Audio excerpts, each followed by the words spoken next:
Friends, दोस्तों इस video में हम लोग बात करने वाले हैं हिस्ट्री ऑनर्स जिन लोगों ने रखा है, ठीक ना, उनका सेमेस्टर 4 में कोर पेपर 9 किस प्रकार पूछा जाएगा। तो ये देखिए एग्जाम आज ही हुआ है। हिस्ट्री ऑनर्स यानी कि इतिहास honours BA semester 4 core paper 9।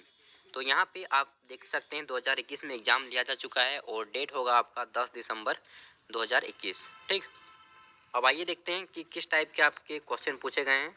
तो समय आपका 3 घंटा जो कि हर एग्जाम में दिया जाता है उसी प्रकार है, और फुल मार्क्स आपके 100 होते हैं, जिसमें से 80 मार्क्स आपको कॉलेज की तरफ से और 20 नंबर आपको आपके मतलब 80 मार्क्स रिटर्न और 20 नंबर आपको कॉलेज की तरफ से दिए जाते हैं। अपने कॉलेज में जहाँ पे एडमिशन कराया वहाँ पे 20 नंबर मिलेंगे और 80 नंबर आपको कॉलेज में रिटर्न करना होगा, ठीक ना, पेपर लिखना होगा। अब आइए देखते हैं, यहाँ पे बोला जा रहा है कि आंसर एनी 5 क्वेश्चन इन विच, यानी कि किन्हीं 5 प्रश्नों के उत्तर देने हैं जिसमें प्रश्न संख्या 1 आपका कंपलसरी है, ठीक ना, यानी कि प्रत्येक क्वेश्चन आपका हो गया 16 नंबर का। प्रश्न संख्या 1 कंपलसरी है और टोटल आपको कितने प्रश्नों के उत्तर देने हैं? 5। तो प्रश्न संख्या 1 को बनाने के बाद उधर 4 प्रश्नों के उत्तर देने हैं। तो पहला प्रश्न जो है आपका प्रश्न संख्या 1, इसे 2 खंडों में बांटा गया है, खंड ए और खंड बी। तो खंड ए में यहाँ पे बताया जा रहा है कि 10 ऑब्जेक्टिव क्वेश्चन है जिसमें से आपको एक सही का चयन करना है। ठीक, यहाँ पे देखते हैं, पहला है आपका in which year did the Spain and America war started, यानी कि स्पेन स्पेन जो देश है और अमेरिका देश, इन दोनों के बीच युद्ध कब शुरू हुआ था। पहला ऑप्शन है 1861, दूसरा ऑप्शन है आपका 1851, तीसरा 1897 और चौथा है 1881। अगला क्वेश्चन, स्वतंत्र अमेरिका के प्रथम राष्ट्रपति कौन थे? Who was the first president of independent America. तो इंडिपेंडेंट अमेरिका के प्रथम राष्ट्रपति कौन थे? जेफरसन, दूसरा है रूजवेल्ट, तीसरा है डिजरेली और चौथा है आपका जॉर्ज वाशिंगटन, ठीक ना। और वाशिंगटन के नाम पर ही अमेरिका की राजधानी वाशिंगटन डीसी का नाम रखा गया है। अगला देखते हैं दोस्तों, तो तीसरा क्वेश्चन आता है कि हिरोशिमा कहाँ अवस्थित है। तो आपको मालूम होना चाहिए कि सेकेंड वर्ल्ड वॉर यानी कि जब द्वितीय विश्व युद्ध हुआ था तो हिरोशिमा और नागासाकी पे बम गिरवाए गए थे, परमाणु हमले सबसे पहले यहीं पे करवाए गए थे। तो ये जापान के 2 शहर हैं, तो इसका उत्तर हो जाएगा जापान। ठीक, अगला क्वेश्चन है चौथा क्वेश्चन कि पर्ल हार्बर कहाँ अवस्थित है। तो पर्ल हार्बर में जो नौसैनिक होते थे नेवी, उनको सुबह के समय में ही अटैक कर दिया गया था, ठीक ना। तो आपको ये बताना है कि ये प्लेस किस जगह पे है। तो जापान में है, अमेरिका में है, फिलीपींस में है या इंग्लैंड में है। ठीक, अगला क्वेश्चन है दोस्तों, किसकी विदेश नीति अच्छे पड़ोसी की नीति के नाम से जानी जाती है। तो किसकी विदेश नीति को अच्छे पड़ोसी की नीति के नाम से जानी जाती है? पहला ऑप्शन है आपका विलियम हावर्ड टेफ्ट, दूसरा ऑप्शन है आपका अब्राहम लिंकन, तीसरा ऑप्शन है आपका थियोडोर रूजवेल्ट और चौथा ऑप्शन है आपका फ्रैंकलिन डी रूजवेल्ट।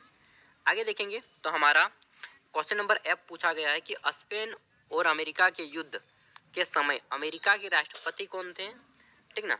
तो जब हो रहा था who was the president of America during the Spain and America war, तो उस समय राष्ट्रपति कौन थे? पहला ऑप्शन है आपका विलियम मैकलिने, दूसरा ऑप्शन है आपका अब्राहम लिंकन, तीसरा ऑप्शन है आपका वुडरो विलियम्स और चौथा ऑप्शन है आपका एफ डी रूजवेल्ट। ठीक, नेक्स्ट देखेंगे तो देखिए दोस्तों, यहाँ पे मैं एक चीज बता देना चाहूंगा कि कोर पेपर 9 जो होता है पूरा का पूरा आपका वर्ल्ड हिस्ट्री यानी कि विश्व इतिहास से रिलेटेड होता है, ठीक ना।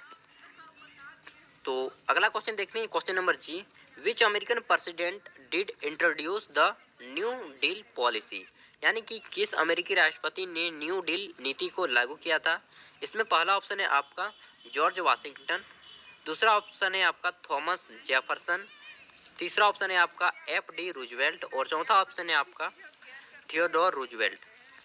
क्वेश्चन नंबर एच पूछा जा रहा है दोस्तों कि विलियम मैकलिन की हत्या किसने की। मैकलिने की हत्या किसने की? व्हेन वाज मैकलिने, तो मर्डर किसने किया था इनका? पहला है आपका मतलब कब किया गया था? 12 अप्रैल 1965, सेकेंड ऑप्शन है आपका 13 अप्रैल 1865 यानी कि 1865, तीसरा ऑप्शन है आपका 14 सितंबर 1901 और चौथा ऑप्शन है आपका 15 अप्रैल 1865। नेक्स्ट क्वेश्चन आता है दोस्तों आपका, when did American drop atom bomb on Nagasaki, यानी कि अमेरिका ने नागासाकी पर परमाणु बम कब गिराया था? तो सेकेंड वर्ल्ड वॉर जो हुआ था आपका कब हुआ था? 1939 से 1945 तक। तो 1939 से 45 तक में जो नागासाकी और हिरोशिमा पर बम गिरवाया गया, तो वह कब गिराया गया? तो देखिए 1945 ऑप्शन यहाँ पे आपके दो हैं, 8 और 9 अगस्त। आप कंफ्यूज हो सकते हैं, लेकिन आप अच्छे से टिक मार दीजिए। ठीक, अगला क्वेश्चन है आपका कि विच कंट्री वाज, ये क्या है जी, which country was unaffected by the great economy depression, यानी कि जब आर्थिक मंदी का दौर चल रहा था तो आर्थिक मंदी में कौन सा देश अप्रभावित रहा, मतलब किस देश को थोड़ा सा भी फर्क नहीं पड़ा कि आर्थिक मंदी के कारण उसकी जनता में त्राही नहीं बची, तो इस वह देश कौन था? अमेरिका, जापान, जर्मनी या फ्रांस। नेक्स्ट क्वेश्चन है दोस्तों, यहाँ पे आपका टोटल 10 ऑब्जेक्टिव क्वेश्चन कंप्लीट होते हैं और क्वेश्चन 1 प्रश्न 1 का ये ग्रुप बी आ जाता है। यहाँ पे 5 मार्क्स के 2 प्रश्न होते हैं, जिसमें से आपके 5 मार्क्स के प्रश्न का उत्तर आपको 80 से 100 शब्दों के बीच में देना होता है। ठीक ना, तो right short notes on any two of following, किन्हीं 2 प्रश्न के उत्तर देने हैं। 5 नंबर का एक प्रश्न है। तो आइए देखते हैं, इसमें पहला है आपका कि आर्थिक मंदी के क्या कारण थे? आर्थिक मंदी इकोनॉमिक डिप्रेशन के रीजन को बताना है। नेक्स्ट है आपका कि विलियम हावर्ड टैब के ऊपर छोटा सा एक नोट लिखना है। और उसके बाद आपका आता है मैनिफेस्ट डेस्टिनी का सिद्धांत को बताना है, या फिर पेरिस शांति सम्मेलन जो हुआ था में वुड्रो विलियम्स की भूमिका को बताना है, role of Woodrow Williams in Paris peace conference. ठीक, उसके बाद यहाँ पे आता है आपका अब आपके 15 मार्क्स के क्वेश्चन। ठीक ना, तो पहला ऑप्शन है आपका कि discuss about the effect of American Spanish war, यानी कि अमेरिका और स्पेन के युद्ध के परिणामों को बताना है कि अमेरिका और स्पेन में जो युद्ध हुआ उसके क्या क्या रिजल्ट हुए, क्या क्या परिणाम हुए।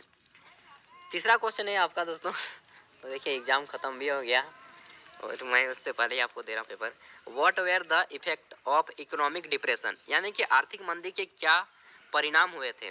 ठीक ना, आर्थिक मंदी जब हुआ तो यूरोप में इसके क्या रिजल्ट आए, क्या परिणाम हुए, भी आपको बताना है। चौथा है आपका discuss about the life and home policy of FD Roosevelt, यानी कि एफडी रूजवेल्ट की जीवनी एवं गृह नीति का वर्णन करना है। एफडी रूजवेल्ट की बायोग्राफी लिखना है एंड आपको उसकी जो गृह नीति थी, होम पॉलिसी, उसको बताना है। उसके बाद दोस्तों आता है आपका 5वां क्वेश्चन कि थियोडोर रूजवेल्ट की गृह नीति का वर्णन करें। देखिए गृह नीति यानी कि अपने घर में किस प्रकार रहना है, इसके लिए एक नीति बनाते हैं। ठीक ना, तो उसको आपको बताना है। Discuss about the home policy of Theodore Roosevelt. और एक चीज़ मैं बताऊं, जिन लोगों ने हिस्ट्री ऑनर्स रखा है ना, वो बहुत बुद्धिमानी का काम किए हैं, क्योंकि हिस्ट्री ऑनर्स वास्तव में देखा जाए तो बीए का, ग्रेजुएशन का सबसे अच्छा ऑनर्स माना जाएगा, जो कि बहुत ईजी से आप पढ़ के आसानी से समझ के निकाल सकते हैं। हिंदी से भी आसान हिस्ट्री है। ठीक ना, तो आप लोगों को बहुत बुद्धिमानी का काम किया, मजाक नहीं बोल रहा हूँ।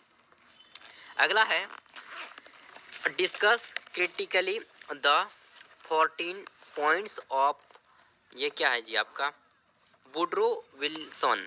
तो वुड्रो विल्सन के जो 14वीं क्या है, वुड्रो विल्सन के 14 सूत्री कार्यक्रम की आलोचनात्मक विवेचना करना है कि उनकी कौन कौन सी कमियां थी। जब भी आपको आलोचना पूछे ना, तो आपको उनकी कमियों को गिनाना है कि कौन कौन से उनकी कमियां थी, इन चीज़ों को बताना है।